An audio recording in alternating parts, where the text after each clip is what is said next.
Good night, everybody. How are you? On a night of tempestuous winds and rain, when it can't decide what to do that's bad enough, thank you for coming out. And it's kind of, because it's a literary event, we're going to deal hugely in metaphor tonight.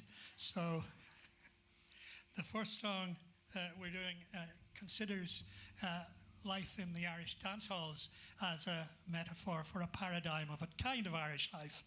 And the second song we're going to do, which is Furniture, considers furniture as a metaphor for a kind of a paradigm of Irish life, and so on and so forth. So this is actually the last song we ever wrote, and I hope we'll get past it and get on to some of the songs we did earlier. This is called Guests of the Nation.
Shuffle and see. Try out the steps, cause the lesson's free. Try the dance and you'll see that you're guests of the nation, and you'll never have to pay. You got a new occupation, so you can dream till break of day. You're guests of the nation, and you can dance your life away. Winter brings its own surprises, winds of change to chill you through and through. And though you blame it on time, it's understood that the blame's on you.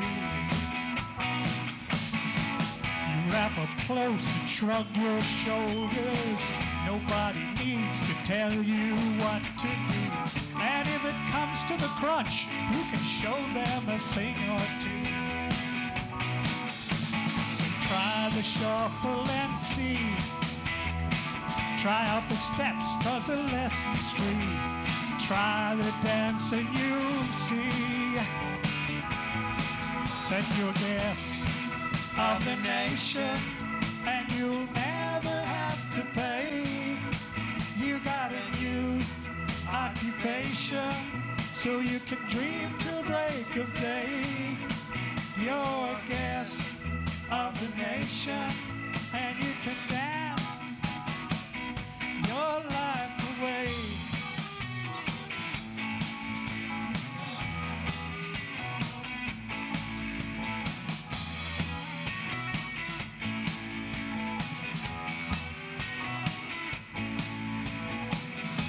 You're guests of the nation, you're guests of the nation, you're guests of the nation, you're guests of the nation, and you can dance your life away.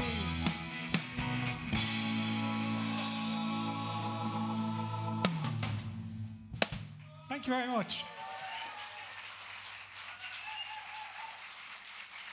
Thank you very much. This one is an entirely different kind of a song. It's the first song that the band ever wrote. I think I may have said that already, did I?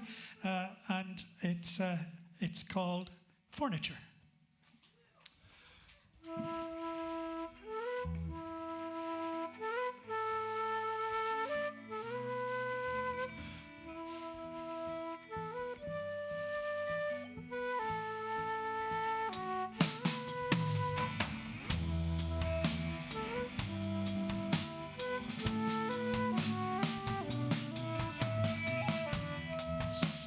as a chair from an older time. You watched me slowly grow away from you. Only half understood the things I had to do, but you let me try, although it brought the pain to you. You let me try.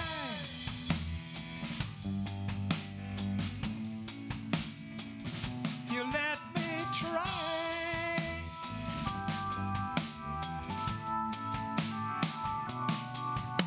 The best and oldest furniture cannot be rearranged.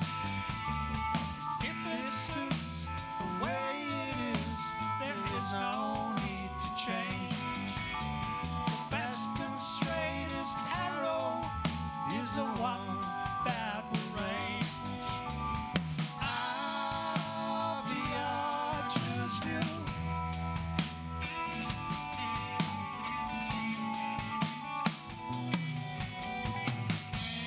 Badly beaten by the troubles you'd had to bear, well, you invested everything you had in me, hoping I would hoist your flag for all to see. But I broke the things you cherished so carefully. You watched them break.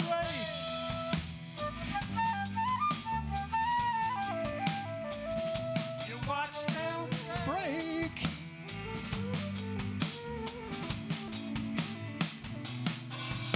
And the best and oldest furniture cannot be rearranged. If it suits the way it is, there is no need to change. The best and straightest arrow is the one that will range out of the archer's view.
Best and oldest furniture cannot be rearranged.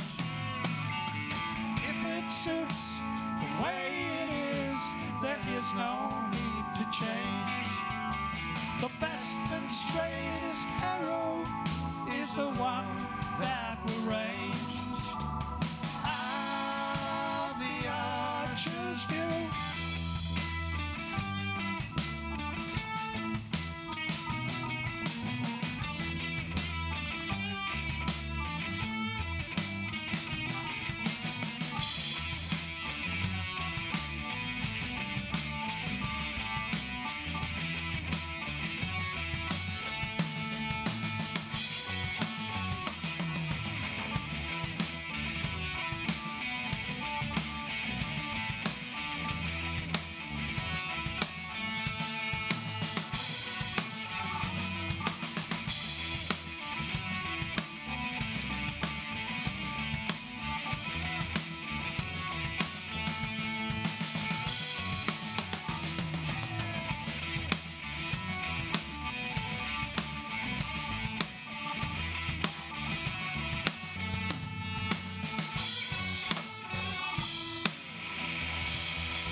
much. We're off now, but I just wanted to say in that song, the lines, "the best and oldest furniture cannot be rearranged," led to its being banned by the Feng Shui Society. So, thank you.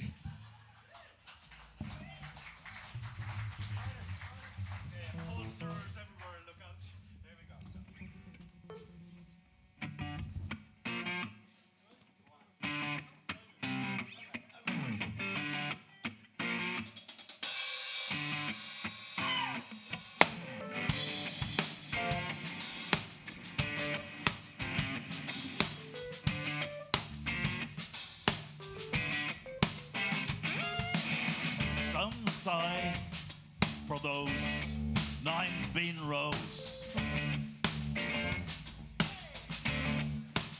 Some the heavenly abode. Some sigh for the binary. Some the binary code.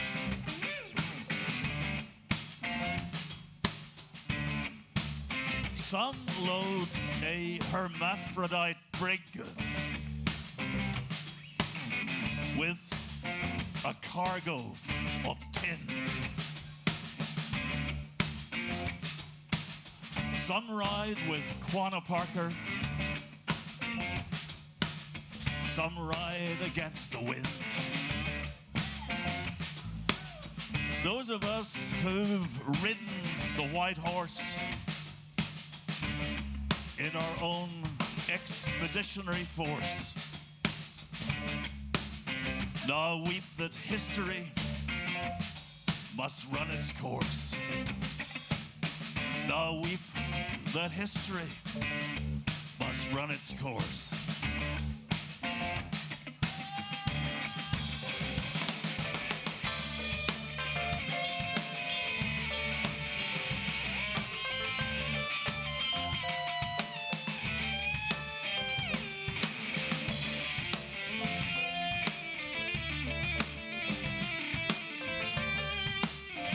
Some sigh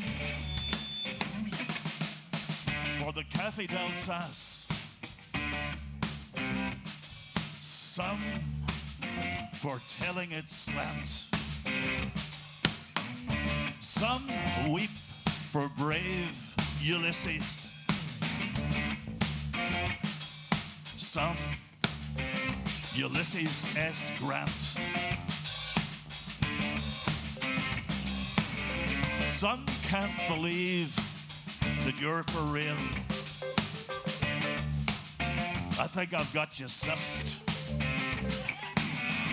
Some ride upon the railroad. For some, it rides on us. Those of us who've ridden the white horse in our own expeditionary force now weep that history must run its course. Now weep that history must run its course. Okay.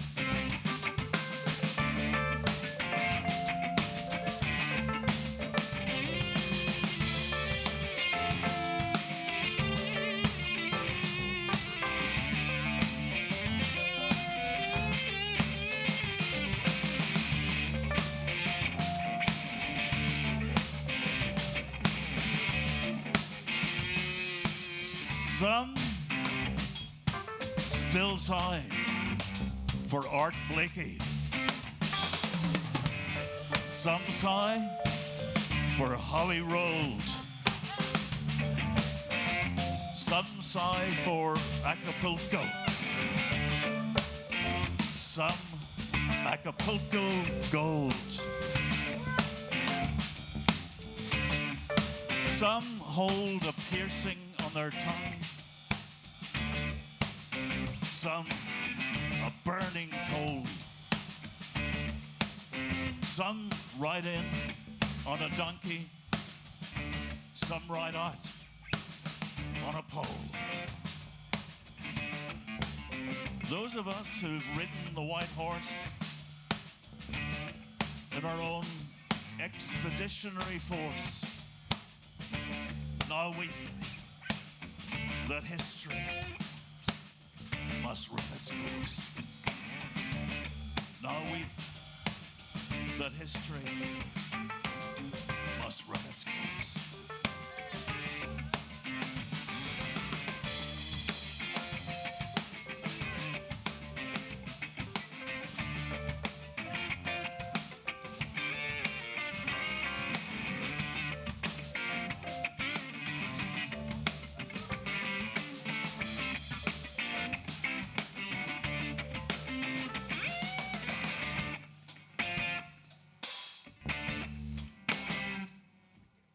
Ladies and gentlemen, the mighty Horslips, Faith Moriarty, Ray Finn, Jim Lockhart, Barry Devlin. You know, the last time I was in London with Horslips was in 1974.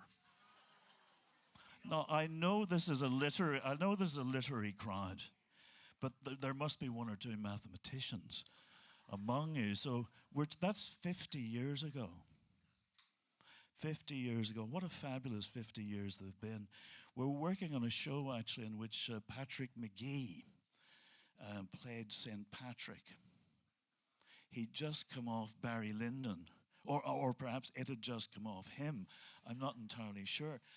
But in any case, it was back in the day. So that was 1974. I want to take you back for a moment to, if you come with me, to 1874. And in 1874, there was an entertainment in New York City by Hannigan and Hart, of course, the two composers. It was called Who Owns the Clothes Line? And it contained a song called The Solid Muldoon. And it was with that show, which involved the tension, let's call it, between two Irish families in a tenement in New York, that saw the beginning of Muldoon's Picnic. And Muldoon's Picnic was an extremely popular variety show, so much so that there was a report, I think it was in the New York Times, which said, if you come to New York and don't make it to Muldoon's Picnic, it's the equivalent of coming to New York and not visiting Central Park. And it's for that reason that we're particularly glad to be here tonight and to bring the show to you in London. And what a show we have lined up. Lucy Caldwell was born in Belfast. She was educated at Cambridge and Goldsmiths College, not too far away. She's the author of a number of plays: Leaves, 2005, Guardians, 2009, Notes to Future Self, 2011. Where They Were Missed then, 2006, The Meeting Point in 2011, All the Beggars Riding in 2013, and most recently her great novel set in the Belfast Blitz, which came out just in 2022, These Days. It's such a thrill to welcome Lucy Caldwell to the stage.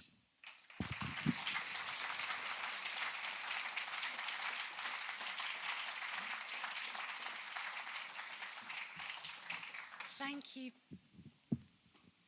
Thank you, Paul. Good evening, everyone. It's wonderful to be here. I'm going to read a story this evening called A Family Christmas. My apologies for subjecting you to Christmas when we're still only in November. I'm of the opinion that on the 1st of December, you put on Fairy Tale of New York and take it from there. But this had to be the story that I read from tonight because it's my most recently published short story, and it's published in this beautiful anthology edited by the good team of Kevin Barry and Olivia Smith. This is Winter Papers 10. It's a story as well that I wanted to read from because it's inspired by Joyce's great story, The Dead. I was trying to work out how he did it, the banalities of a family Christmas and then that cosmic swoop, you know, the sense of what is an epiphany today and the fathomless depths that other people can contain. I'm going to read from about 2/3 of the way through, so what you need to know is, at the start of this story, the woman whose head we're in realizes two things. The first is that her husband is on this spiral of one of the major depressive episodes that have plagued him through his life. The other thing is that she's pregnant. She realizes this just as his parents they're hosting his parents and then her parents' extended family Christmas. So that's what you need to know. The other thing that might be fun to know, if there's any aficionados of Irish literature in the auditorium, is as I was thinking of writing this Christmas, which I write in one sentence, I had in mind Anne Enright's brilliant piece in The Green Road, where she does the mammy does the family Christmas shop. That was in my head as well. So here we go, a family Christmas. And all the while, to have such a dark and secret alternative reality opened up inside of you, she couldn't quite square the cognitive disconnect, nor believe that she was capable of it, of this level of dissembling. Capable of talking nectar points, of listening to carols and drinking mulled wine and making meals and making conversation and stacking the dishwasher and unloading the dishwasher and stacking it again in cups of tea. I have become a stranger to my brethren, she thought. I am a stranger unto myself, because she couldn't have the baby. She'd known, she thought, but for the briefest flicker of a moment, that she wouldn't.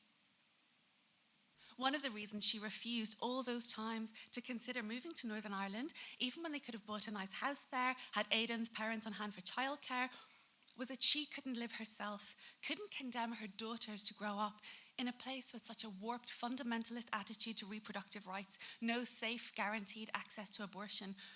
It might seem a contradiction, but there was biblical precedence for bodily autonomy. There was a whole strand of theology predicated on the fact that even Mary gets a choice. The angel Gabriel comes down with his message and he waits for her answer. And the whole world waits to know what her answer would be.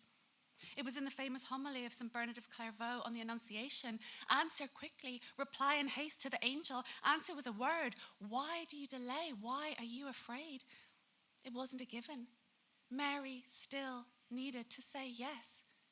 She still could have said no, whatever the price of that no for the world. She had written on it once in college. And now the question was posed to her, and she was saying no. She was already planning what would have to happen. She couldn't go to their family GP. There was an advisory service where they assessed you on the phone and posted the pills to you, but the house was too full of people. There wasn't even a guaranteed time she could make sure she was alone for a phone consultation. And at this time of year, the post was a mess. She couldn't rely on it. So it would have to be a private GP or a walk-in sexual health clinic. On the 27th, when everyone had left, she would say she wanted a day to herself to go to the London sales, and she'd ignore the pleas of the girls to come with her and spend their Christmas money, and she'd ask for the abortion pills, taking the first one then and there, and the second batch 24 hours later. At this stage, it would be no worse physically, objectively speaking, at least, than the cramps of a heavy period. She'd lie in bed with a hot water bottle, and things would take their course. It was interesting, a small, distant part of her thought, to observe herself doing and thinking all of this. She didn't believe in God as such. It was at theological college that she understood, not without great sadness. It was religious philosophy she was interested in, not religion, not a religious life, and she dropped out. What she did think now was that we are all God, insofar as we might define God as a sort of sense of source or universal consciousness, an infinite, expanding curiosity. We are each of us God, out right on the cutting edge, the universe seeking to know itself. We are an aperture, a point of light, through and by which things can be known. She had discovered in the last days aspects of herself that, but for the situation, she would have had no idea were there. It was a way she had mostly tried to live since coming to accommodation with the fact that she wasn't a person of faith, even if you sometimes had to live it as a sort of intellectual challenge. If you had chosen to experience this, what would be the gift in it? It was a sort of Zen philosophy, she supposed, the refusal to see anything as inherently good or bad, but what we make of it. There was always a gift, even if the gift was a cold and hard sort of self-knowledge, even if it was a gift whose meaning you didn't discover for years. Aidan's parents left, and she stripped and washed and tumbled out the sheets and remade the bed and cleaned the bathroom and put out fresh towels and put new batteries in the neon star and did another huge supermarket shop to get things ready for her dad and his new wife, Anne-Marit. Aidan mostly wore nicotine patches and vaped. He was definitely getting worse. She bought a pregnancy test, but found she couldn't bring herself to take it. Not in the toilets at Sainsbury's, and not in the bathroom at home. Didn't trust her newfound capacities to dissemble to that degree. Christmas Day came. She went through the motions, the girls' stockings, the careful negotiating of how and when they could dye their hair temporarily blue and who'd clean the bathtub afterwards, the toasting of bagels and slicing of avocado and grilling of bacon and scrambling of eggs, Bucks Fizz, the talking with Anne-Marit about Norwegian Christmas customs, about her own grown-up sons, the stacking of the dishwasher and the washing and drying of the glasses and the big knives by hand, a round of presents, the delight with the gifts she was given and the laughing at those that were supposed to be jokes, the laughing with her dad that both he and the twins could simultaneously have Sam Kerr and their team in the FIFA mini league they were setting up on the new Nintendo Switches, the welcoming of her sister Emma and Emma's partner Rob, and the opening of another bottle of cava and another round of presents, the amusement with the gadgets Emma brought them, mini retro games consoles that came with classic games they played as kids, Tetris, Pac-Man, Death Star, Kicks, and how on earth was Tetris 30 years old, and the talking about their childhood and the trying not to talk too much about their childhood, and sitting through of TikTok tutorials on contouring with the twins' new makeup set, and the unloading of the dishwasher, and the peeling and chopping and parboiling of potatoes, and the assembly of the salmon en croûte she was making to accommodate Anne-Marit and newly experimentally non-meat eating Cassie and Ellie, crisps and olives, the hasty cleaning of the worst of the blue hair dye from the bathtub, the roasting of the potatoes and the salmon en croûte, and the peeling and boiling and mashing of the carrots and parsnips, and roasting of the sprouts, the laying of the table, and the working out where people should sit to make sure Emma wasn't beside Anne-Marit, whom she still resented, and their surreptitious arranging of crackers she'd personalised for everyone, the lighting of candles and the clinking of glasses and pulling of crackers and putting on of flimsy paper hats and telling of silly jokes and working out of silly riddles and appreciating the wine her dad had brought for Christmas dinner and why were Man U playing so badly at the moment and should the gaffer get the chop, and the arbitration of a faux-friendly argument that Man United actually meant more to a person from Dungannon, i.e. Aidan, than even a person literally from Manchester, i.e. Rob, because of Georgie Best, and serving seconds and pouring and lighting the brandy and the Christmas pudding and not over whipping cream for Irish coffees and getting everyone settled in front of It's a Wonderful Life and stacking the dishwasher and washing and drying the glasses and the big knives by hand, whilst feeling the whole time that she was somehow fading, lacking the ability to sustain the wavelength on which all these surface level things were happening. She wondered if that was how it felt for Aidan. She missed her mum, maybe more than ever this year, though it had been 5 years now, and was inexplicably relieved that her mum wasn't there. The gift, she supposed, in everything. On Boxing Day, the skies were low and mauve, pressing in that heavy way that portended snow, though only sleet was forecast. She thought of snow, soft, obliterating snow. Her period was either 2 days late now, or 1 day, or if you gave it maximum leeway, exactly due. She made an excuse to stay behind as everyone got ready for a long Boxing Day walk. And when they'd gone, she took the test. Thank you.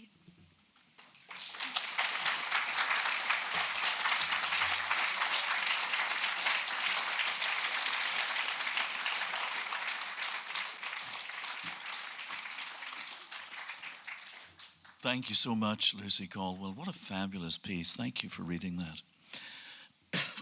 Next up, we have our special musical guest, Faith Moriarty. You've seen him already playing lead guitar there for Horslips, or members of Horslips. He's a recent-ish arrival with Horslips. Great guitar player, of course, singer-songwriter, though, in his own right. He has 3 main LPs, if we still use that term. I think we do. So I, which came out in 2010, which reached the Irish Top 100. The Revolution, 2015, which I think was also in the Irish Top 100. I beg your pardon. You know, my apologies. Apart from the fact that I mentioned 1974, and indeed 1874, math is not my strongest suit. I'm not sure what is. So the Revolution in 2015, and then Liberties, which has just come out in the last very short while. So we're thrilled to have Faith Moriarty sing a couple of songs for us here. Faith.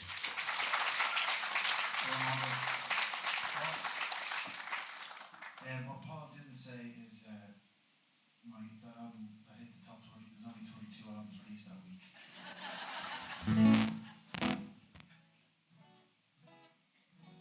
This is Jerry Brady. Jerry is Jerry's everything. Jerry's the Son, the Father, the Son, and the Holy Ghost.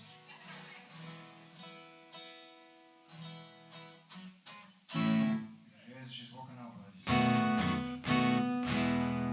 So I as Paul said, I've released an album called Liberties, and it's all about my great granduncle Jack Kavanagh. I'm not from the Liberties. I'm from a place that would be known as the French Quarter of Dublin. If you've heard of a place called Ballyfermot, it's the cultural capital also of Dublin. But my grandmother and all her family from Liberties, and they say it takes 3 generations for you to stop being from the Liberties. So I guess I'm still kind of from the Liberties.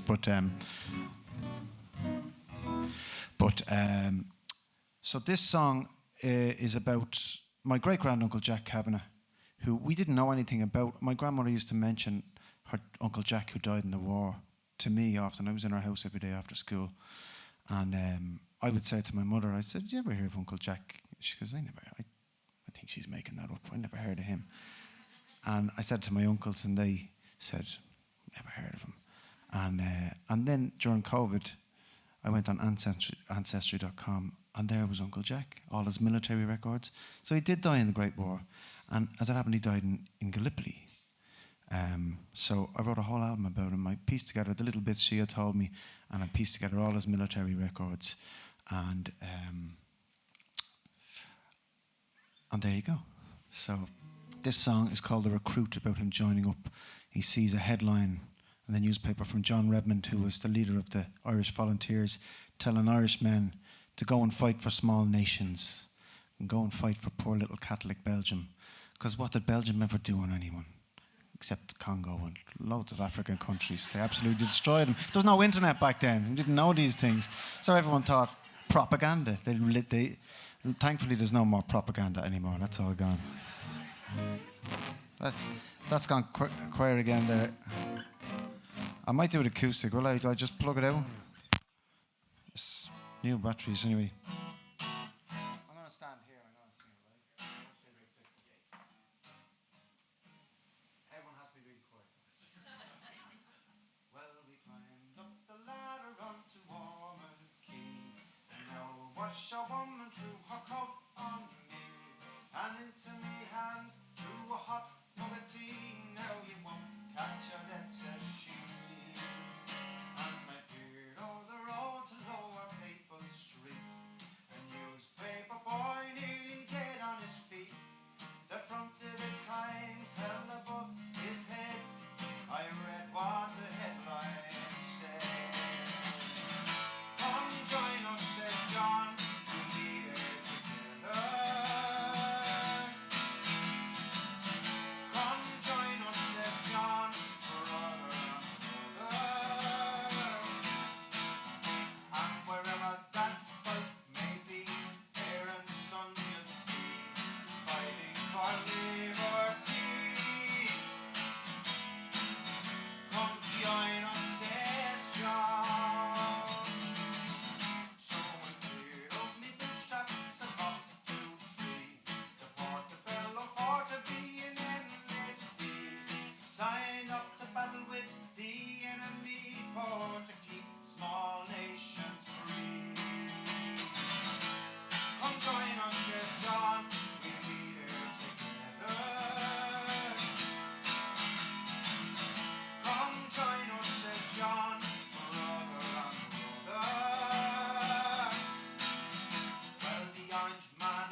Thank you. I'll do one more quick one. I'll try and mic the guitar and sing it anyway. My great-grandfather, Patrick Kavanagh, not the poet. It would be great at Irish Writers Weekend to say I was Patrick Kavanagh's. I am Patrick Kavanagh's great-grandson. I am. But, so my great-grandfather, Patrick Kavanagh, signed up as well. And he went to the Western Front and he was gassed. And he came home a shell of his former self. And he got a job in Guinness's. And Guinness's were a great employer of war veterans. And they looked after my family, the Kavanaghs, very, very well, as they did all the families that worked there. Mostly, families from the Liberties. And there was a saying at the time among the women, get yourself a Guinness's man, dead or alive. Because you'd get free dental, you'd get free doctor, GP visits, you get free amenities, swimming pool, everything. So get yourself a Guinness man, dead or alive. And Paddy died at 35 in 1926. And the family were, of course, well looked after. And I am very grateful to the Guinness family for that. So much so that I've been trying to repay them ever since. And I believe I have a bit to go. My wife thinks I've well paid them back, but I'm not so sure. But this is a song on the album, and it's a duet with Damien Dempsey. And Damien Dempsey voices, it's a conversation between Paddy and Jack, and Damien Dempsey voices Jack Kavanagh. Damien Dempsey voices Patrick Kavanagh. So I've turned my great-grandfather into a Northsider for 3 minutes. I hope he will forgive me. My grandmother and her sister always used to say, it's a terrible shame Cleary's is on the north side. Because it was their favourite shop. And thanks to Paul Muldoon for giving me this stage and giving Horslips and all the rest of us. So this is called I'm for Gallipoli. Well, Paddy, I hardly knew ya. How's your dad? How's me ma? Thanks for coming to see me in the port of Royal Torquay. Well, where to, Jack? Now do come back, your mammy's favourite born. I'll come and wave you off from Avonmouth tomorrow morn. I'm off to Gallipoli. I'm off to Gallipoli, where the sun always shines, the waves never swell, the wind never howls, the sand knows no shell. I'm for Gallipoli.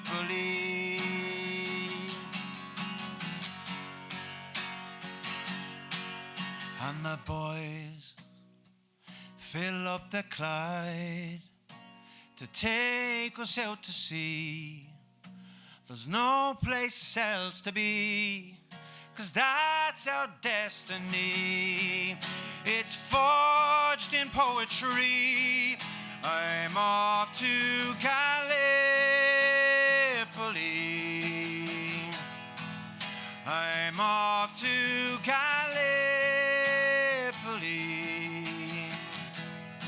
where the sun always shines, the waves never swell, the wind never howls, the sand knows no shell. I'm for Gallipoli. Well, I'm for Gallipoli.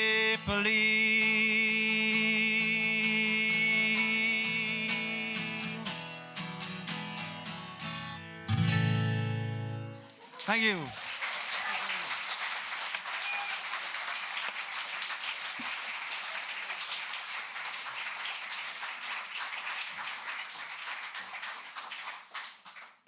Thank you so much, Faith Moriarty.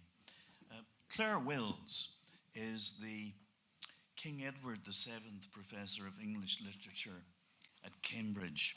She herself was educated at Oxford, and she taught at the University of Essex, at Queen Mary University of London, and indeed she had the Milberg Chair at Princeton University for a while, and this was before going to Cambridge. Among her early books were Improprieties, Politics and Sexuality in Northern Irish Poetry. Some would say that's inevitably a slender enough tome, but actually it was a very substantial tome in every way.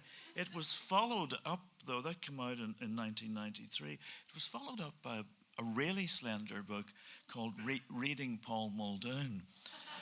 That came out in 1998. And after that, I think she recognized the error of her ways and she started taking on some serious subjects. For example, The Best Are Leaving, Emigration and Post-War Irish Culture, Lovers and Strangers, An Immigrant History of Post-War Britain. And then, most recently, her extraordinary book, Missing Persons or My Grandmother's Secrets, which came out just this year, and which is a book that all of us must read. By the way, books will be available at our bookstore outside for those of you who'd like to buy a copy of a book by any of our readers this evening, and I think they'll be thrilled to sign your copy. So, Clair Wills.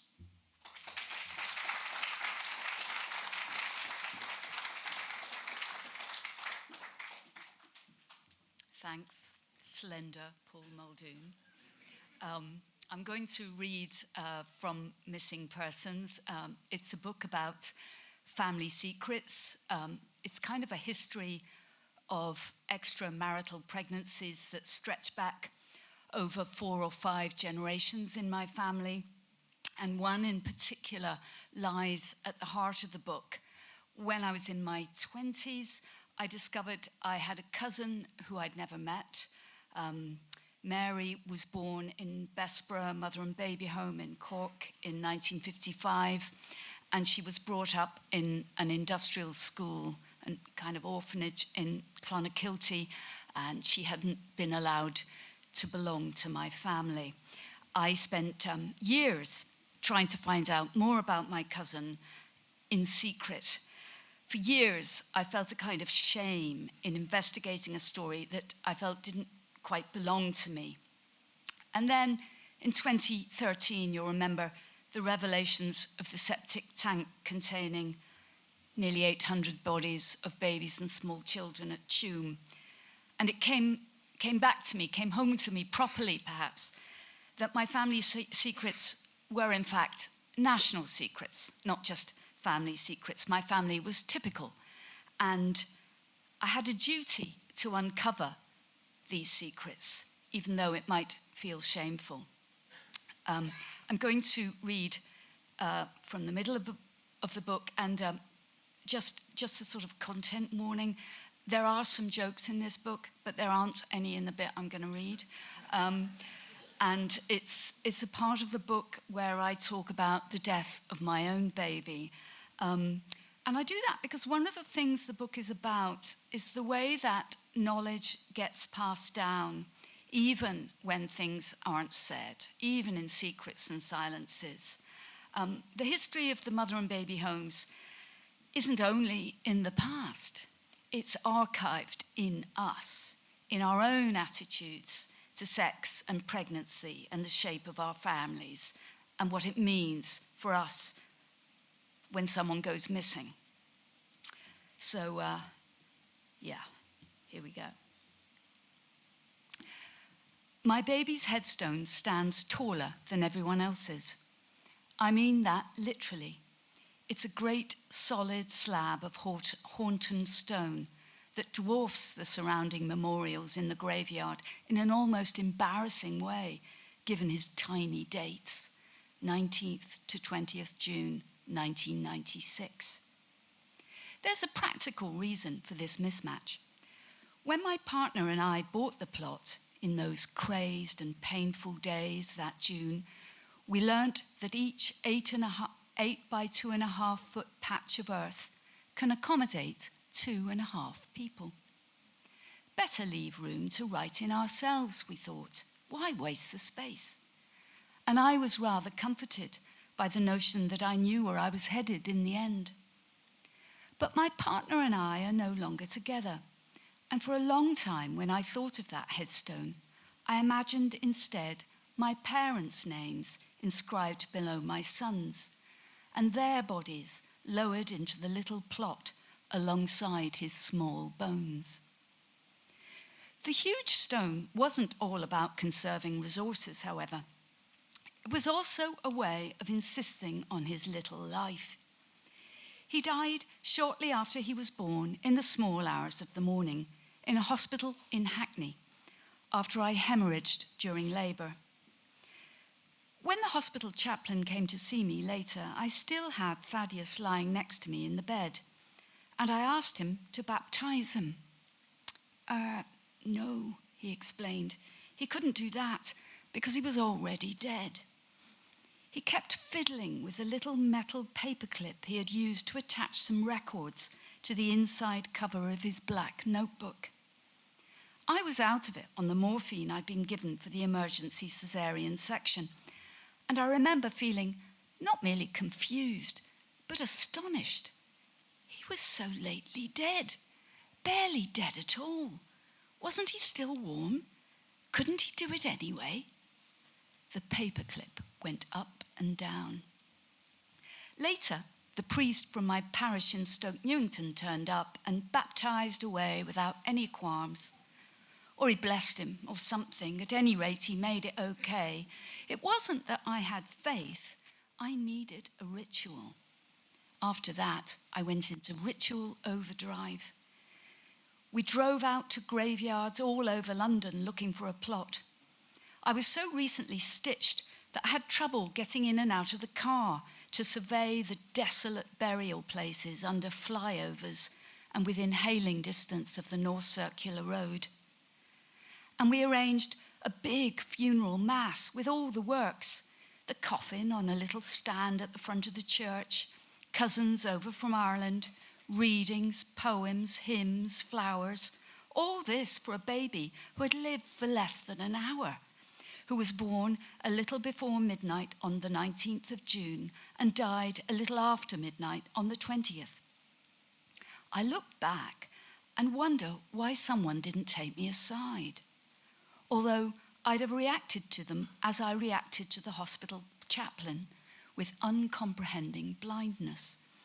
The whole thing, the big mass, the big stone, the big family event, it was madness, but it was also necessary. I wanted my baby to be less dead, obviously.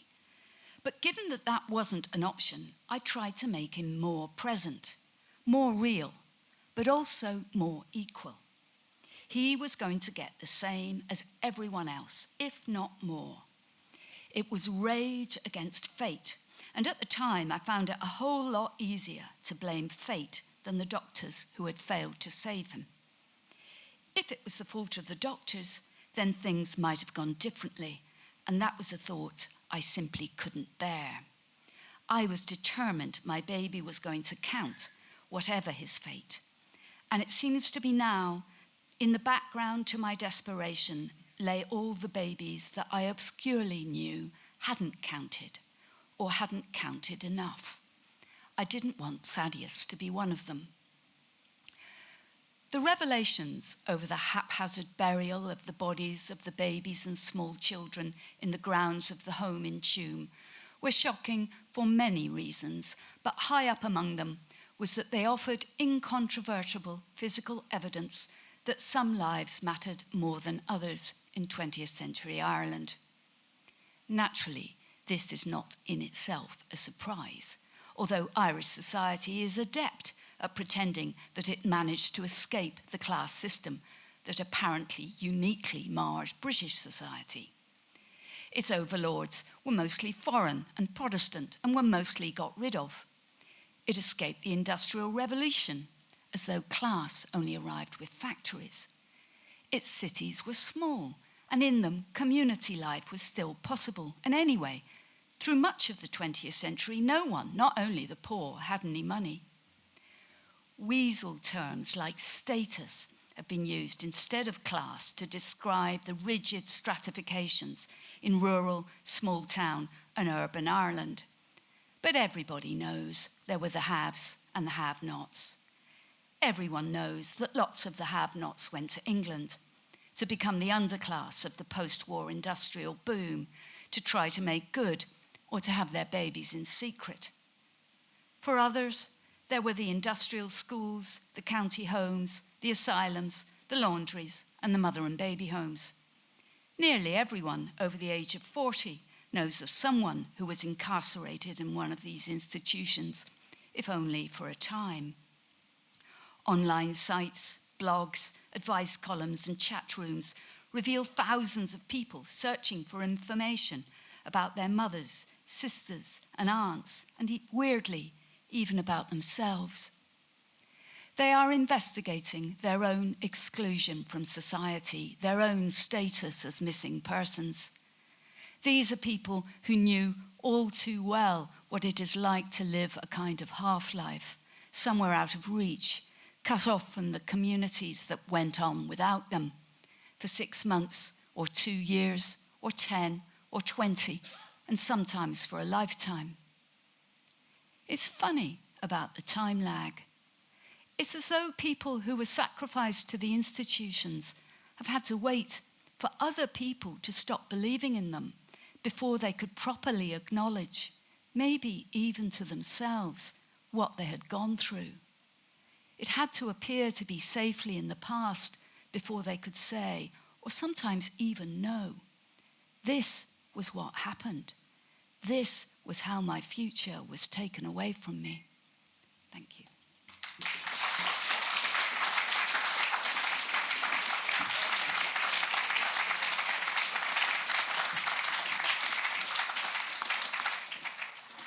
Thank you very much, Claire Wills. So it's time now to welcome the great Irish singer-songwriter. She's of Irish and Sierra Leone heritage.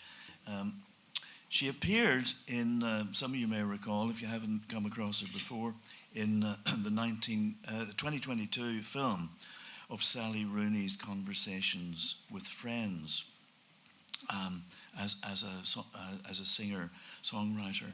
She's produced 3 EPs so far: The Heart in 2017, Sweet Sorrow in 2020, and When I Rise Up in 2021. And I think there's some more new music is coming shortly. She's co-written and performed with the Wainwrights, with Lisa Hannigan, Paul Brady, and Cassandra Wilson. But I'm thrilled to say that she's here tonight under her own steam and for our sole delight. Loah.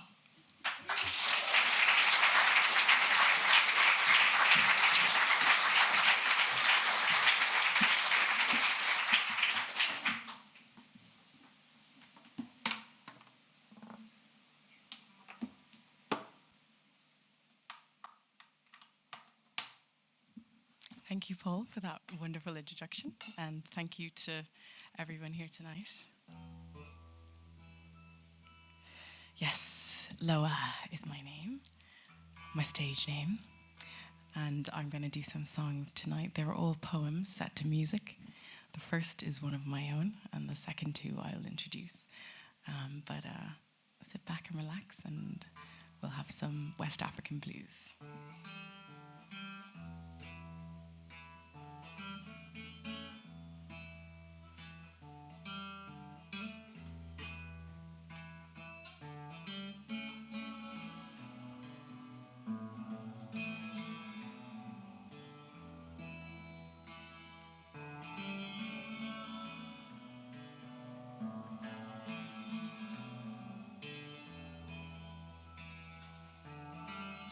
If you want to belong, it is said you must dance. Savor your moves in the womb of your being. Harvest and toil until at last they are for birthing. Unleash them upon the air of now, upon the throngs of cells and audience.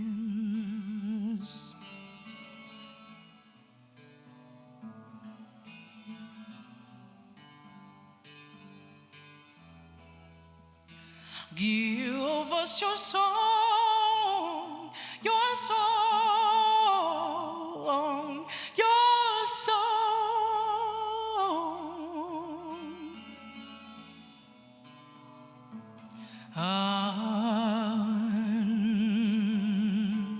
Unveiled.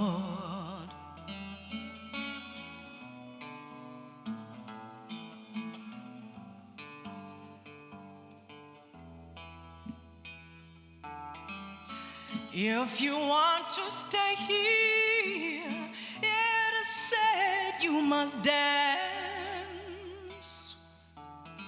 Hold your moment in deep delight, in waiting as dunes shroud your mystery. When finally the moment's grown from raw to real, you may rise up and stand true and rest the present.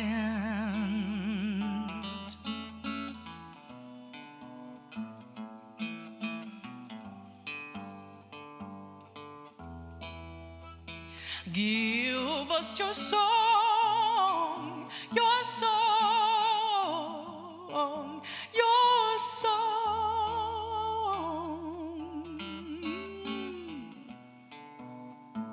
Unveiled. If you want to go home, it is said you must dance. For as the flavor of your spirit changes, its shape in visible chaos, its form burning mist, you are compelled to see this through. You're ripe belonging to this place. You belong to this place. Give us your song, your song, your song.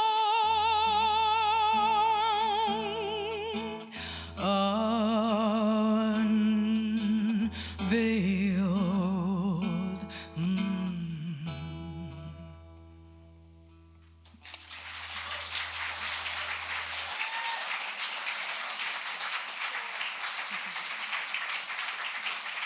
Thank you.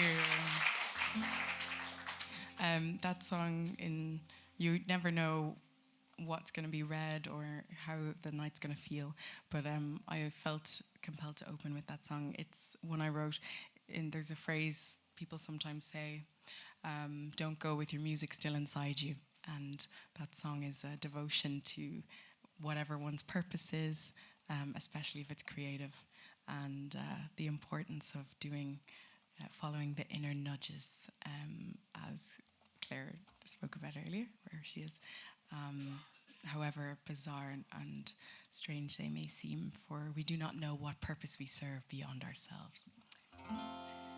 So this is a piece by Eva Gorbuth that I set to music. You have dragged me on through the wildwood ways. You have given me toil and scanty rest. I have seen the light of 10,000 days grow dim and sink and fade in the west. You shall follow once more a wandering fire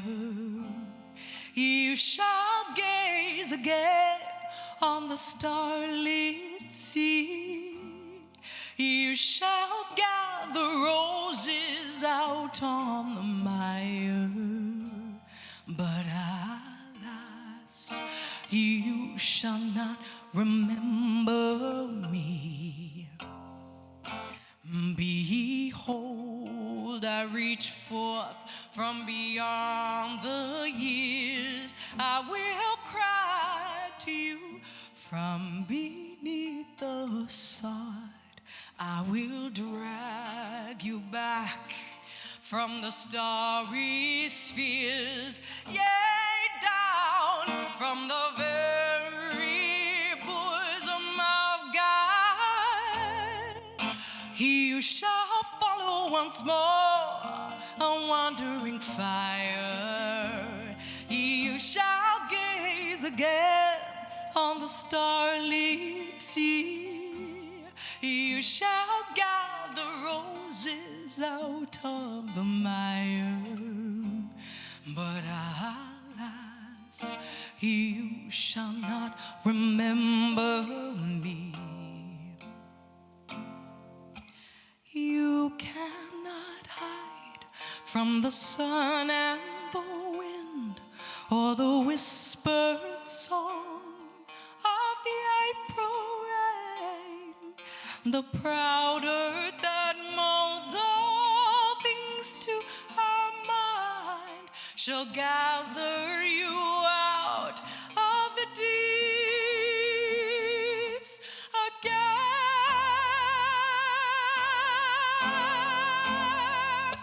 You shall follow once more a wandering fire.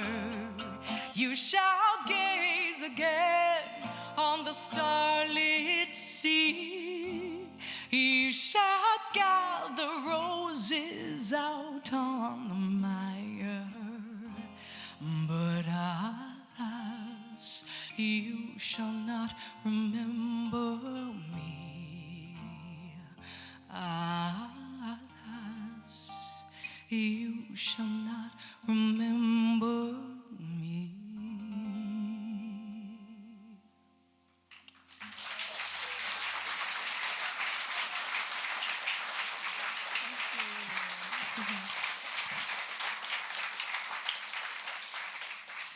I will finish. That song is from one of the EPs Paul mentioned. It's called When I Rise Up, which is a series of poems from the 1920s that I set to music in 2020 as a bird's eye response to a similar time 100 years before, and wondering how the poets dealt with their particular maelstrom. So I'll end with this one. It's by the American poet Georgia Douglas Johnson, and it's called When I Rise Up. Thank you. I've been Loah, and looking forward to the rest of the night.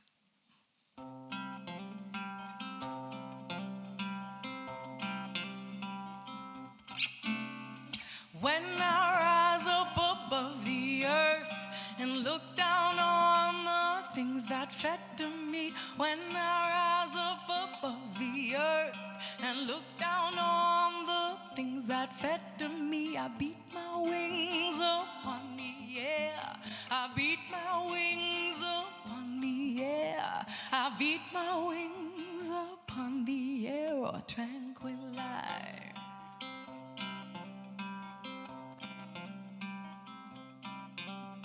Surge after surge of potent strength, like incense comes to me.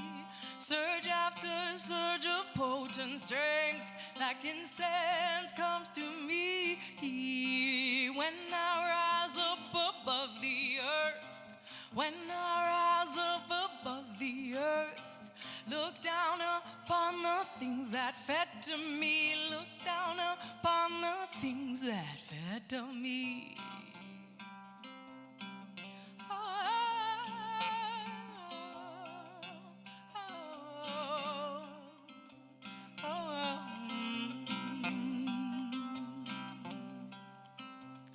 When I rise up, when I rise up, when I rise up, when I beat my wings up on the air. I beat my wings up on the air. I beat my wings up on the air. Tranquilize.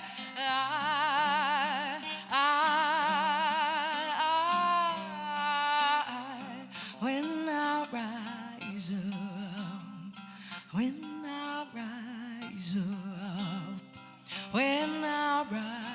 up, when I rise up, when I rise up, when I rise up, when I rise up, when I rise up, when I rise up.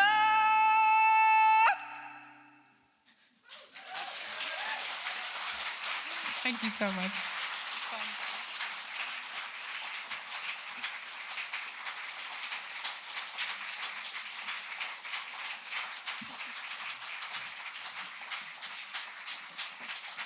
Thank you so much, Loah, for closing out the first act. We're going to have a very brief, take a brief moment to rise up. Maybe not above the earth, but just briefly, perhaps for 10 minutes, say, out of our seats. Stretch your legs, and we'll be back. If I may be so bold as to say, at 5 to 9, because we have an action-packed second half, but we do have some time constraints, and we do need to be out about 9:30, and I don't want you to be disappointed. So if we may be fairly smartish, if that's okay with you, in getting in and out, we'll see you soon.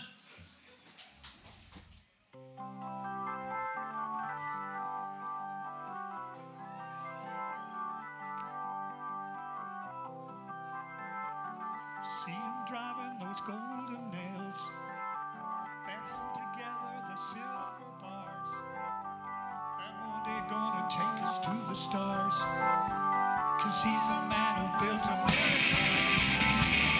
See him walking the golden wire, a million miles from his starting place, and see the world reflected in his face, 'cause he's a man who builds America.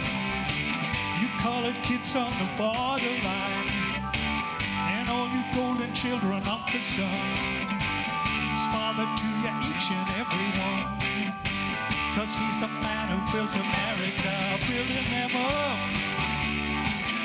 Tell me who's gonna knock them down if he builds up your dreams.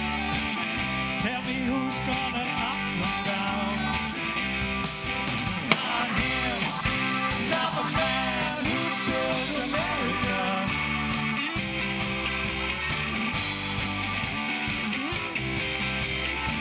In every precinct, a golden mile. In every doorway stands heart's desire. But see him crouching, running through the fire, 'cause he's the man who built America. You kill the rich and you calm the poor. You stalk the streets with your 45s, but no one's gonna take the man alive, 'cause he's a man who built America, building them up. Tell me who's gonna knock them down if he builds up your dreams. Tell me who's gonna knock them down. Never him, not the man who builds America.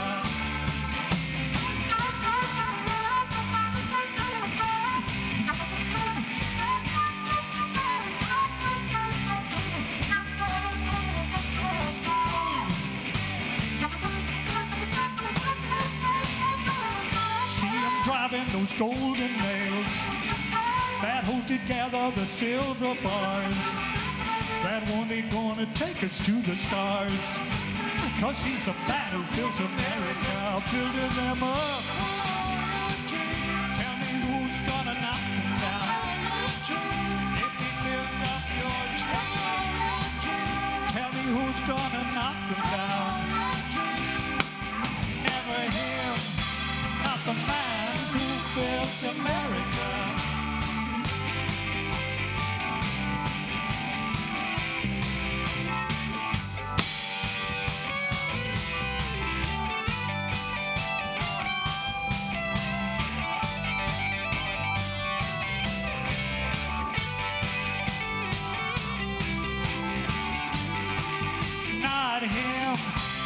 the man who built America.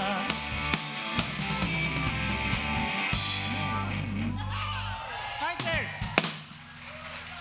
Thank you very much. So we're the Muldoon brothers. That's Fiach Muldoon, Animal Muldoon, Jim Muldoon, and myself, Brian Fairweather III. And I'm the one who isn't actually related to the Muldoon family. that was Man Built America, and we wrote that at a time when America seemed like really quite a good thing. A nation that had done the world some service, who we basically thought of as being a bit like us, that would always be there, that always hold our hand. And you know what? I'm thinking of officially retiring it tonight before the 6th of January because things are not the way they used to be. However, on a more upbeat note, we're going to sing the nearest thing we ever wrote to a love song. We were terrible at love songs. The present Mrs. Devlin has never had a proper one dedicated to her. The nearest she got was to imagine herself as Grania in this song about Diarmid and Grania. So Caroline, I apologise with all my heart. And this is the warm, sweet breath of love.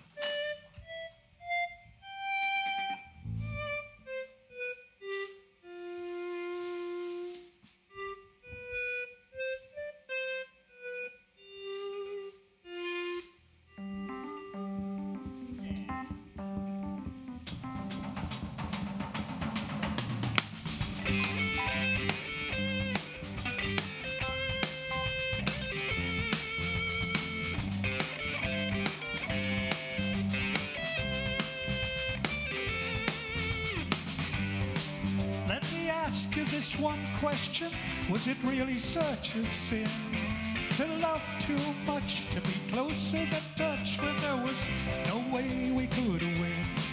Now and now I hear the voices, the closing in, but before they make their final move, take me in your arms and let me feel it one more time, the warm sweet breath of love. And take me in your arms and let me feel it one more time, the warm, sweet breath of love.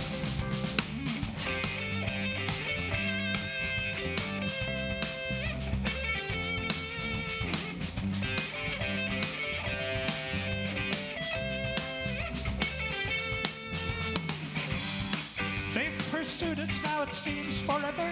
They've caught up on us like time. And they've followed us close down every mid-forgotten highway. They haunt us like our crime, and we're guilty, and we'll always plead guilty to all the spells they said we wove. Just for me, weave it one more time, cast your spell of love, and take me in your arms and let me feel it one more time, the warm, sweet breath of love.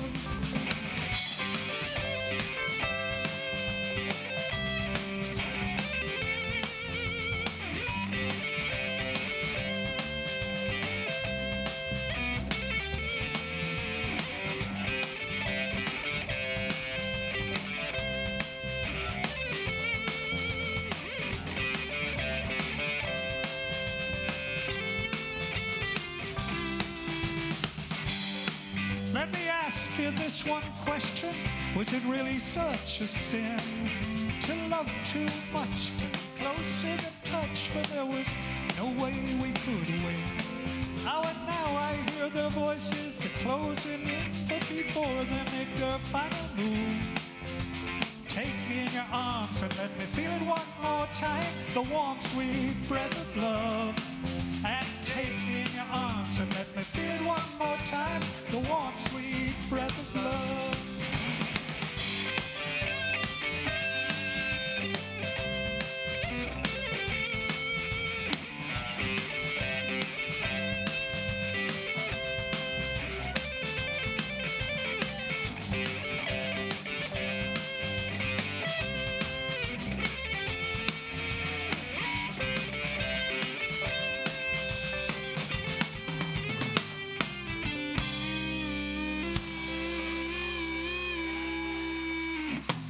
Thank you very much. That's for Higgs and Kate.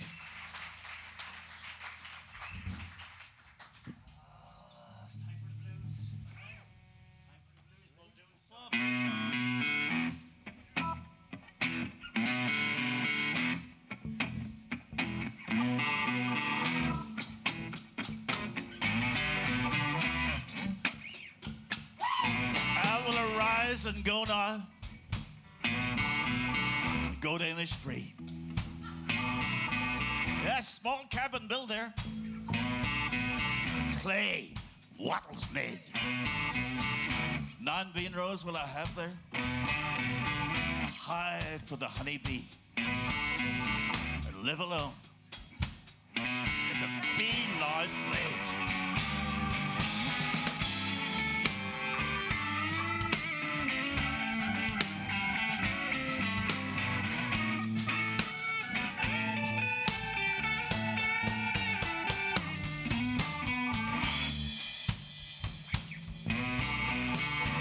I shall have some peace there.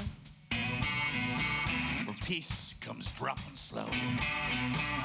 Dropping from the vales of the morning, where the cricket sings. Their midnights all a glimmer. Ooh, the purple glow. Evening full of the linnet's wings.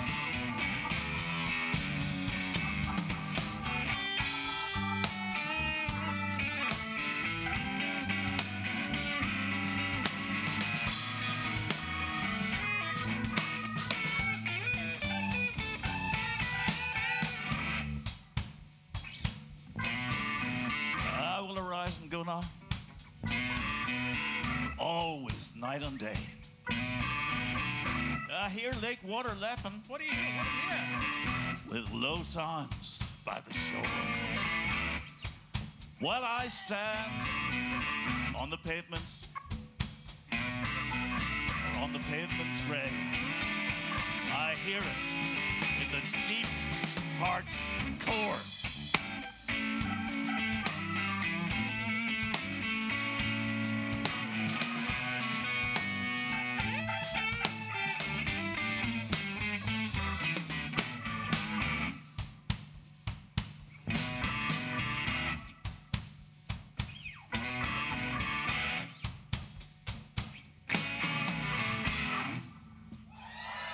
Thank you so much. Thank you so much, folks. The great Horslips. If he tried that one on Not Gone, it might have gone a lot better. You know, Faith Moriarty. Ray Fane. Barry Devlin. Jim Lockhart. And on lyrics there, WB. You remember WB, what do you say? Spent a lot of time in the vicinity of Gort, which just happens to be the hometown of our next reader. It's Lisa McInerney. And she moved from Gort to the University College Cork. And she has 3 fabulous books: The Glorious Heresies, The Blood Miracles, and The Rules of Revelation. And these 3 books will form the basis of a television adaptation, we hope. Oh, we hope. Well, we sure do hope, for ITV Studios. And recently she became, amongst the many other distinctions, the editor of The Stinging Fly, and which, of course, we've heard from during the course of this great festival. So it's a pleasure to welcome Lisa McInerney to the stage. Thank you. Oops.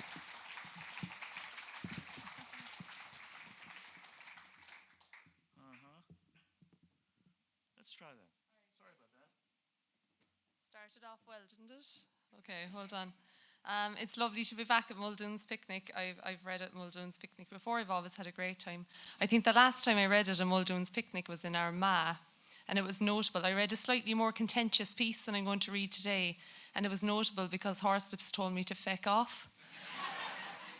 And I texted my uncle. I said, "You never guess what happened. Horslips after telling me to feck off." And he said, "You've made it."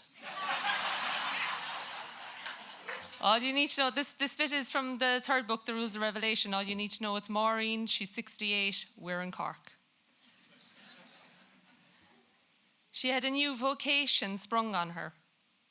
She was north of the Lee one morning, minding her own business, when one of three wands wearing anoraks and sensible trousers asked, "Is this the point for the tour?" "Is this the what for the what?" Maureen said. "The meeting point for the walking tour," the one on the right said in an accent Maureen thought was probably German. And then, "Oh, sorry, I thought you were the guide." "I'm not," Maureen said, "though I suppose I have the shoes for it." The footpath by the entrance to the development in which her son Jimmy had bought her apartment was cracked and uneven. She had taken to exercising caution and wearing clodhoppers. "I think we are in the wrong place," said one of the ones. It was 20 past the hour. "It should be the wrong time for a tour, surely," Maureen said. "Though, if you walked a few steps that way, you get a different time again. The Four Liars, you see?" One of the ones dutifully asked, "The Four Liars?" That's what they call the Shandon clock. 4 faces, 4 different times. They did repairs on it a few years ago, but they could do nothing about the lying. It's all in the mechanism, apparently, that the 4 clocks will have 4 different ideas of the time. It's in the inner workings of the Irish to be liberal with the truth. Not that you'd like that, aren't ye? Fierce, punctual Germans! The 3 ones laughed. "I didn't think my accent was so strong," the middle one said, and the one on the left said, "We're from Rothweil in the south." "Is that a city?" "Oh, it's a town, a very old town." Maureen was disappointed. She wanted to talk about southern cities and geographical camaraderie. She developed a speech on the subject after a conversation at a bus stop 6 months ago with a stocky pup from Krakow. "How long are you waiting on your guide?" she asked. "I think almost 30 minutes. We rang the bells in the tower while we were waiting. Maybe he came and left again." "Not a bit of it," Maureen said. 30 minutes is a bit much even for the fellas round here. You must have the wrong place, because Corkonians would leave you waiting, but they wouldn't leave you down. And in the spirit of that statement, I'll escort you to where you were supposed to end up. I'm Cork born and bred. I know where I'm going." "Oh, that isn't necessary. We wouldn't like to trouble you." "No trouble," Maureen said, wild-eyed. She led the ones to the Butter Museum and the Firkin Crane and recounted what she remembered about Cork's dairy industry, which wasn't much. So she told them instead about a recent case involving an Irish butter smuggling ring in Wisconsin. The name of the butter involved was Kerrygold, but she didn't want to confuse the Germans by invoking the neighbours. Cork butter, she told them, was the best in the world. The social welfare, she said, used to give out butter vouchers. That's how important butter was. The elderly, the infirm, the layabouts, they all got subsidised butter. God be with the days. They stopped at Griffith Bridge, and Maureen looked back towards Shandon, hands on her hips. "I'd say there's not much else on the north side for you," she thought hard. "The old jail is out Sunday as well." "Yes," said the one on the right. "We visited on Wednesday." My mother was from Sunday as well. "They have waxworks in that jail, and I swear to God, 2 or 3 of them with a head off her." She looked like them, clarified the one in the middle. "She was an old bitch," Maureen said, "with a face like a half-chewed toffee." Like a half-chewed toffee? "And the toffee you get in Ireland will glue your jaw shut," Maureen said, staring.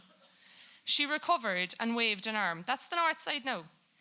Less about places of interest, more about people of interest. 10 minutes up there and you come to the North Mon, where all the great lads went to school. Terence McSweeney and Frank O'Connor and Neil Tobin and our own Taoiseach Jack Lynch and Rory Gallagher, God rest their souls." "I've read Frank O'Connor's stories," said the one on the right.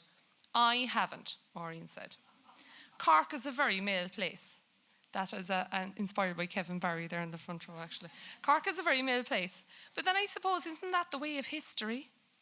It's all feckin' men.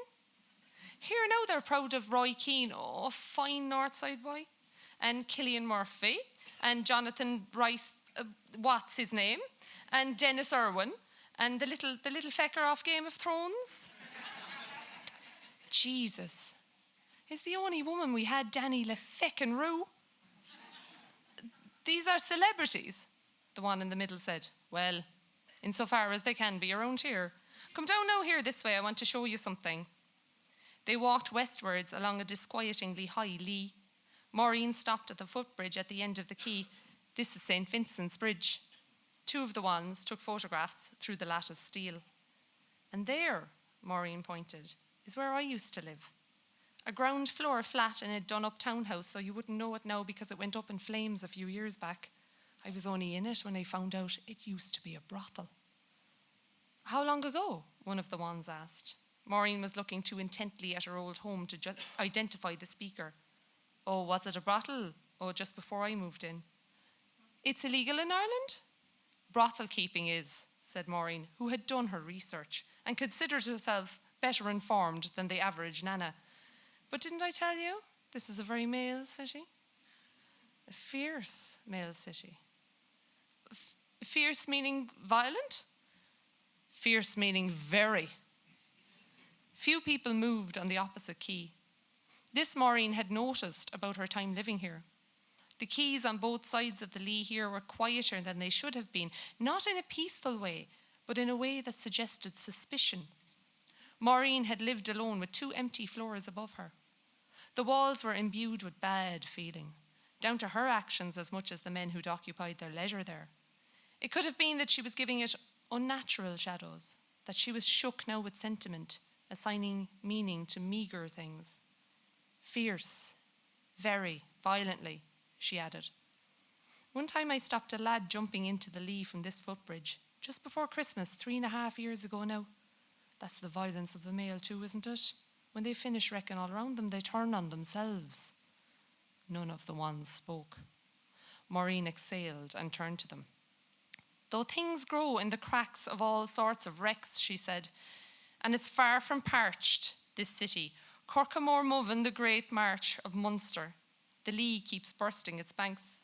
I think sometimes it's putting manners on the place. I'm sure you don't want to hear about brothels and suicide attempts, but there's light and dark, and every city has plenty of both. What you see now, and she flicked a wrist at the river's course, is the fruits of my labours, or the labours of my generation. And one of the ones saw an opening and said, are there many Europeans here? We're all Europeans, Maureen said. Continentals is what I'd call you. Yes, the place is hopping with you.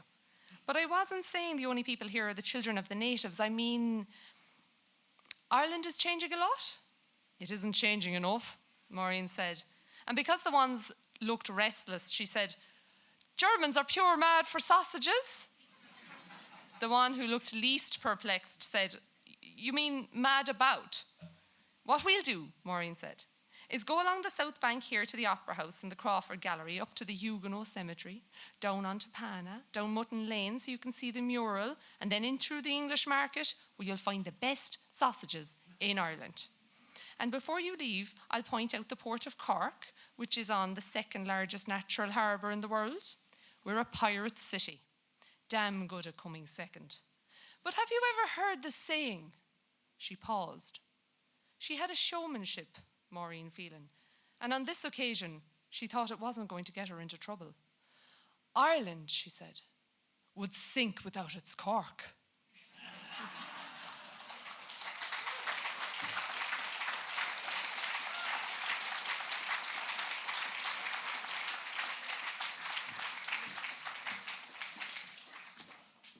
Thank you so much, Lisa McInerney. And finally, on the reading front, we have Kevin Barry, born in Limerick, living now in Sligo. Though I think he used to live in Cork too. And in fact, I think he told me once, the first time I tried to get in touch with Kevin Barry, I sent him an email, and I got a reply from my email address in Princeton. I got a reply from a Kevin Barry who worked at Princeton. And when I told the Kevin Barry about this, he was very upset, actually, the Princeton Kevin Barry, that it was not the Kevin Barry. But Kevin Barry then told me that when he was signing on the dole, or the barrow, as we call it, in Northern Ireland, we call that in the South too? The barrow? No. No, you don't? Sorry. The what do you call it? The dole. The barrow. That there were, I think, 9 or perhaps 11 Kevin Barrys. There were 11. You see how I remembered that? I don't remember what I did yesterday. 11 Kevin Barrys. I don't know what it says. You know, there's only one Kevin Barry for me, I have to tell you. Despite so many contenders, with those 3 great collections of short stories, there are little kingdoms. Dark lies the island, the old country music. And then these novels, City of Bohane, Beetlebone, Night Boat to Tangier, and this most recent one, The Heart in Winter, a fabulous book. As someone who is interested both in the Western genre and in Irish fiction, this is a book that makes me extremely happy. Here's Kevin Barry.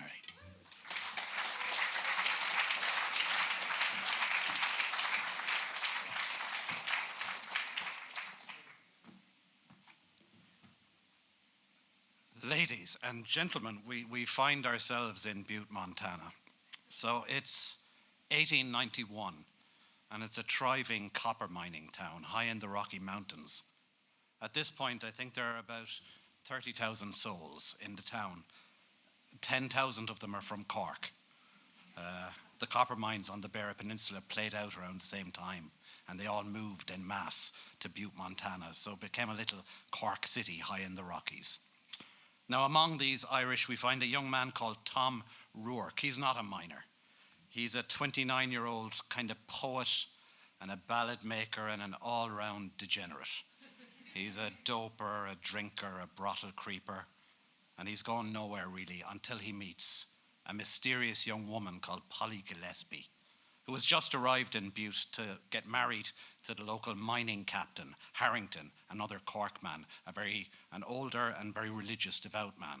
It's not going great. She teams up with Tom very quickly, and Tom and Polly decide this is the real thing. We're going to have to do something about this. We're going to have to make a decision. And one night when Harrington is working the night shift, Tom and Polly decide they're going to go for a little walk in the forest on the edge of the town.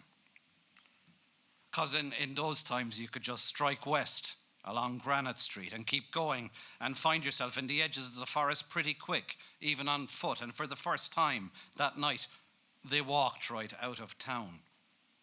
It was like they were on a practice run. She knew they were both thinking it without even saying it. What if we kept going?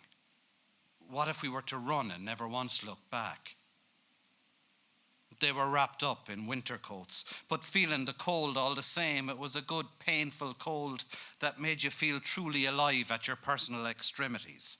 And the further they climbed into the wood, the more the pressure of their situation seemed to ease off. A little river moved up there, ran in silver through the trees, made its own spooky night music. There were ruins of shacks, old hunting shacks and claim shacks that had never paid out, fall down premises all hanging loose, planks jutting out like broken elbows, holes in the roofs, night birds that were eerie types, but she did not know the names of birds in the particular.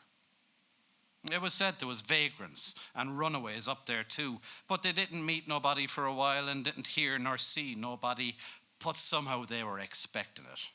And soon enough they saw a lamp burning up ahead in the dark of the night, and they were drawn to it, moth-like, even though they were a little bit afraid. Turned out it was a dude named Ding Dong. Ding Dong was so called, he said, on account of he'd been bellhop at the Southern Hotel many a lonesome moon ago, was how he put it, but had turned silly on account of not sleeping at all, and was not fit for the company of humankind anymore. Fallen asleep felt to Ding Dong like drowning, he said. So he just quit it all and lived in the wood ever since. Didn't sleep and didn't have to. And there they found him, sat outside an old shack he'd fixed up somewhat. And tell you what, he looked content enough in his way. From the trees he'd hung some old pans that he'd hit with a stick every now and again to make a rough percussion and music out of. But he didn't seem all that bad in terms of silly. Not saying you could walk the man into a bank and open up an account. But they sat with the dude Ding Dong an hour or so and passed a bottle around, and it was companionable. Ding Dong said he could read messages in the sky and in fires. He said he could have an agitated guess at what was coming down the line for folks. You said agitated, said Polly Gillespie. "'Cause that's how it feels," he cried, and slapped his hands together and got all crinkled up laughing. "Tell me more," she said. And this ding-dong, he said, "Look it.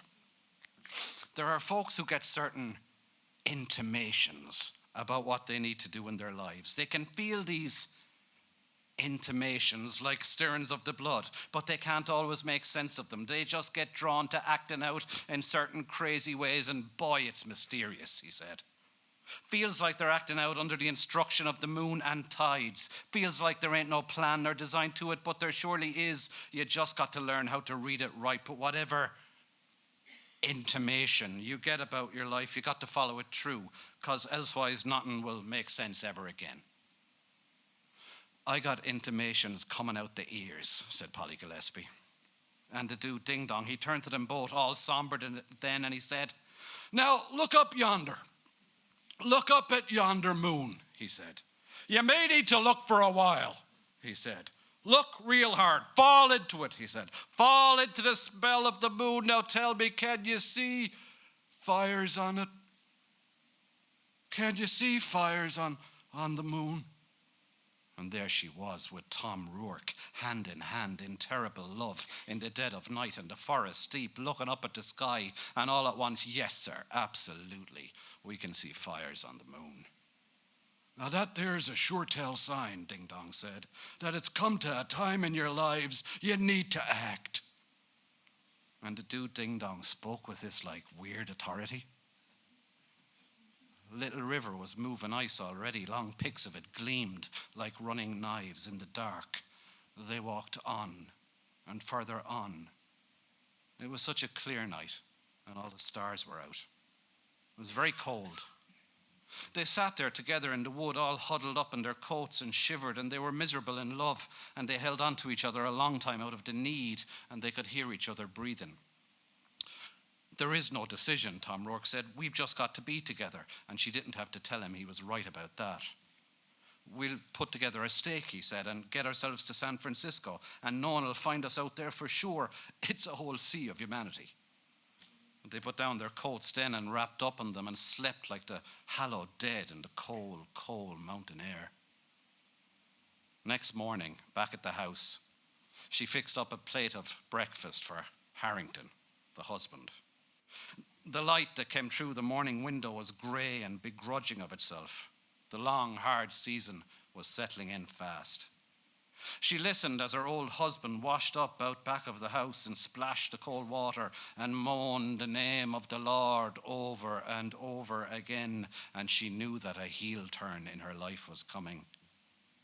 There was a deep body pain in his eyes when he sat down to the eggs and links. "You didn't have to get up," he said. She said she was hardly sleeping much anyhow, and they looked out together, and a new drift of snow was falling on the uptown like a dirty white mood. "It'll change," she said, "when the children come." When he'd finished, he put away the dishes and said, "I want you to come back to the bed now." He wept again when he was on top of her by way of adornment to the experience.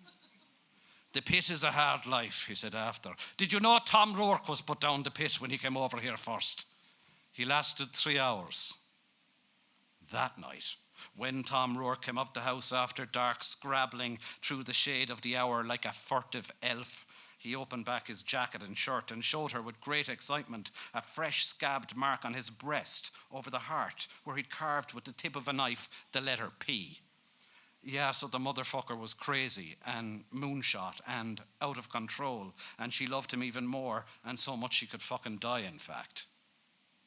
Inside a week from then, he had indeed set fire to his lodging house and made off with an amount of his landlady's capital, summing almost $600 cash money, and with the few belongings and supplies they could manage in a saddle pack. And maybe no more than a few hours until it all got figured out, they were in that same dark wood on the edge of town with a stolen palomino. And he was trying to talk reason and a spirit of fucking cooperation into the horse. And it was only at great stubborn length, and with dawn already graying the edges of the scene, that the horse obliged and they lit out. Ladies and gentlemen, thank you so much for listening to me.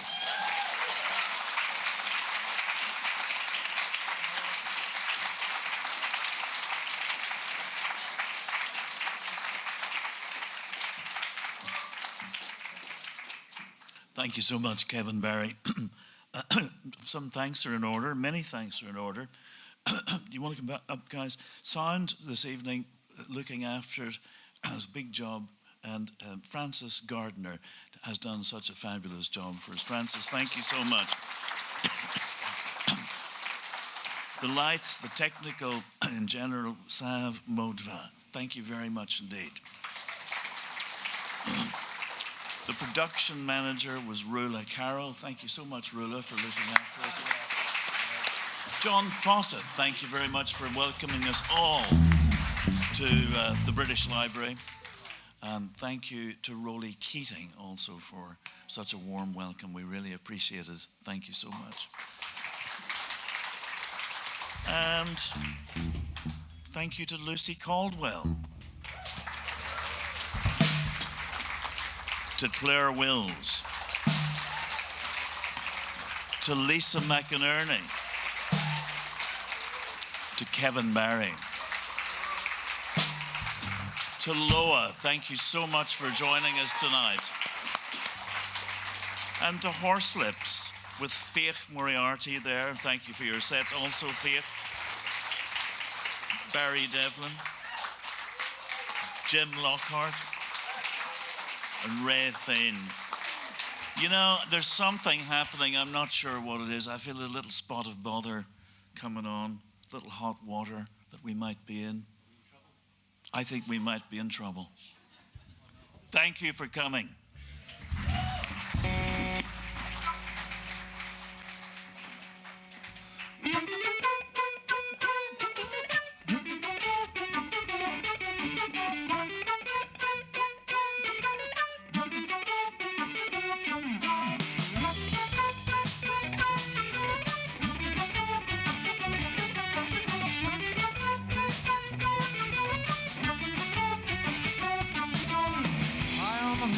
Stands a boat, but are they gods or real folk?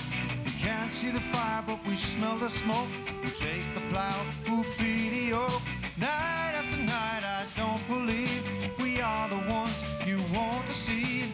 Not a thing will you achieve, 'cause we belong, we won't leave. Trouble, trouble, try to chase trouble, but it's chasing me. Trouble, trouble, trouble with a capital T.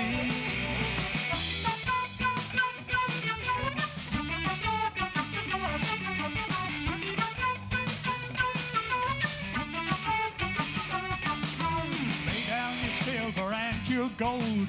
I am a man who can't be sold. And even when my heart grows cold, I curse your evil stranglehold.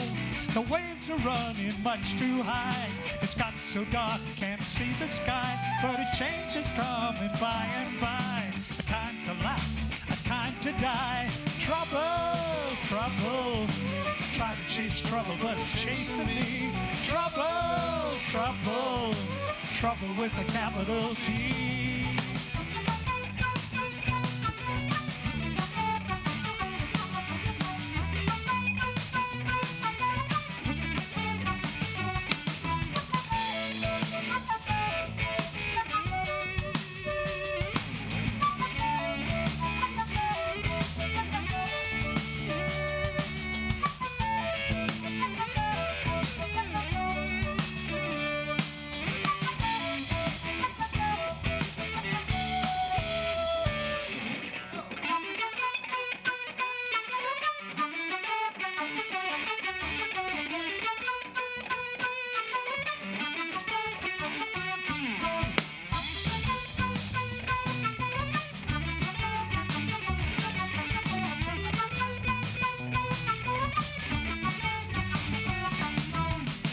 So long away from home, I almost made this place my own. Now it seems I'll soon be gone, moving on and all along. High on the mountain stands a boat, but are they gods or real folk? Can't see the fire, but we smell the smoke. We'll take the plow, we'll be the old. Trouble, trouble, I try to chase trouble, but it's chasing me. Trouble, trouble, trouble with a capital T. Trouble, trouble, I try to chase trouble, but it's chasing me. Trouble, trouble, trouble with a capital T.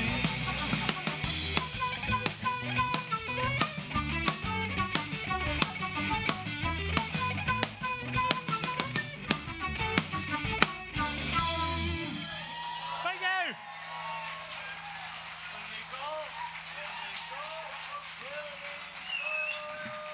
Lisa, we're doubling down on it. You've made it again.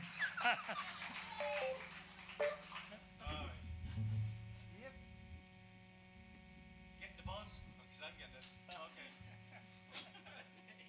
So, we can't tell you the name of this next song, but its initials are Derek Doom.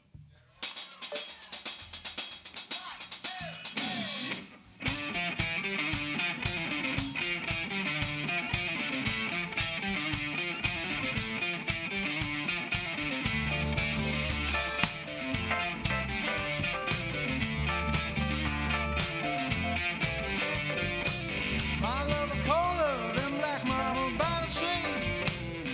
Heart is older than the old oak tree. I am a flash, silver in the sun. If you see me coming, you had better run, run, run from Jarrock Doom, from Jarrock Doom, from Jarrock Doom, from Jarrock Doom.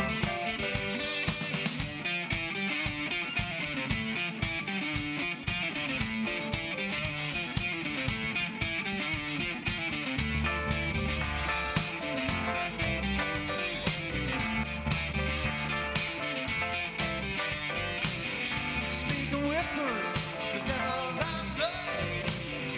By fire, my silver towers play. Still you dare to flaunt yourself at me. I don't want you, I don't need you, I don't love you, can't you see? I'm Jarrock Doom, I'm Jarrock Doom, I'm Jarrock Doom, I'm Jarrock Doom. When the stars go out, you can hear me shout. 2 heads are better than 100 heads are so much better than one.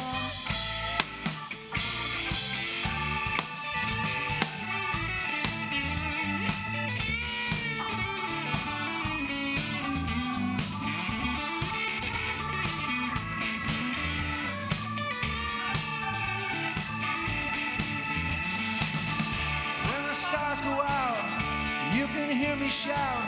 2 heads are better than 100 heads are so much better than one.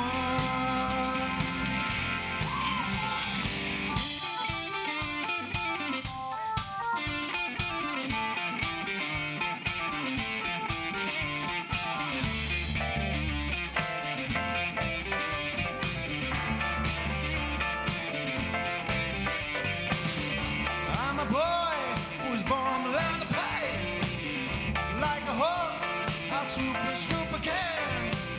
I am a flash, Hawkeye in the sun. If you see me coming, you had better run, run, run from Jarrock Doom, from Jarrock Doom, from Jarrock Doom, from Jarrock Doom.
Thank you so much. Thank you. Thank you, Paul Muldoon, for having us. Thanks, guys. We love the readings, all except yours, Lisa. The